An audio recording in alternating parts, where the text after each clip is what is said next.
നമസ്കാരം, ഷ്യാംവ്ലോഗ്സിൻ്റെ പുതിയ വീഡിയോയിലേക്ക് ഏവർക്കും സ്വാഗതം. വിദ്യാഭ്യാസ രംഗത്ത് നിന്ന് പുറത്തു വരുന്ന ഏറ്റവും പുതിയ അപ്ഡേറ്റുകളാണ് ഈ വീഡിയോയിൽ കൂടെ നിങ്ങളിലേക്ക് എത്തിക്കുക. സോ ഈ ചാനലിലെ വീഡിയോകൾ നിങ്ങൾക്ക് ഇഷ്ടപ്പെടുന്നുണ്ടെങ്കിൽ തീർച്ചയായിട്ടും ചാനൽ സബ്സ്ക്രൈബ് ചെയ്യുക. അതോടൊപ്പം നിങ്ങളുടെ മറ്റ് ഫ്രണ്ട്സിലേക്ക് കൂടെ ഈ വീഡിയോ പരമാവധി ഷെയർ ചെയ്യുക. അതോടൊപ്പം തന്നെ ഈ വീഡിയോ കാണുന്ന എല്ലാവരും ഈ വീഡിയോ ഒന്ന് ലൈക്ക് ചെയ്തതിന് ശേഷം വീഡിയോ കാണാനായിട്ട് ശ്രദ്ധിക്കുക. നമുക്ക് ആ പ്രധാനപ്പെട്ട വാർത്ത കിടക്കാം. ഇപ്പോൾ ഏറ്റവും പ്രധാനപ്പെട്ട വാർത്ത വരുന്നത് ആലപ്പുഴയിൽ നിന്നാണ്. ആലപ്പുഴ ജില്ലയിലെ പ്രൊഫഷണൽ കോളേജുകൾ ഉൾപ്പെടെയുള്ള എല്ലാ വിദ്യാഭ്യാസ സ്ഥാപനങ്ങൾക്കും നാളെ നവംബർ 16-ാം തീയതി ജില്ലാ കളക്ടർ അവധി പ്രഖ്യാപിച്ചു എന്നുള്ള ലേറ്റസ്റ്റ് അപ്ഡേറ്റ് ആണ് ഇപ്പോൾ വരുന്നത്. ആലപ്പുഴ ജില്ലയിൽ മാത്രമാണ് നിലവിൽ നാളെ 16-ാം തീയതി ചൊവ്വാഴ്ച അവധി പ്രഖ്യാപിച്ചിട്ടുള്ളത്.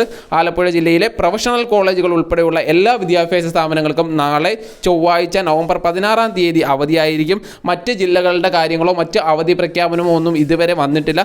അങ്ങനെ മറ്റ് ഏതെങ്കിലും ഒരു ജില്ലയ്ക്കോ അല്ലെങ്കിൽ ഏതെങ്കിലും താലൂക്കിനോ നാളെ അവധി ഉണ്ട് എങ്കിൽ തീർച്ചയായിട്ടും നമ്മൾ ഈ ചാനൽ വഴി നിങ്ങളെ ഇൻഫോം ചെയ്യുന്നതായിരിക്കും. തീർച്ചയായിട്ടും ആ കാര്യങ്ങളെല്ലാം നമ്മൾ അപ്ഡേറ്റ് ചെയ്യുന്നതായിരിക്കും. സോ നിങ്ങൾ ഈ ചാനൽ സബ്സ്ക്രൈബ് ചെയ്ത് വെക്കുക, മറ്റുള്ളവരിലേക്ക് പരമാവധി ഷെയർ ചെയ്യുക. അഥവാ നിങ്ങൾക്ക് നോട്ടിഫിക്കേഷൻ കിട്ടിയില്ല എങ്കിൽ തീർച്ചയായിട്ടും നിങ്ങൾ ചാനൽ ജസ്റ്റ് ഒന്ന് റീഫ്രഷ് ചെയ്ത് നോക്കിക്കഴിഞ്ഞാൽ നിങ്ങൾക്ക് എല്ലാവിധ വിദ്യാഭ്യാസ വാർത്തകളും അപ്പോൾ അറിയാൻ സാധിക്കുന്നതായിരിക്കും. നിലവിൽ ആലപ്പുഴ ജില്ലയ്ക്ക് മാത്രമാണ് നാളെ അവധി പ്രഖ്യാപിച്ചിട്ടുള്ളത്.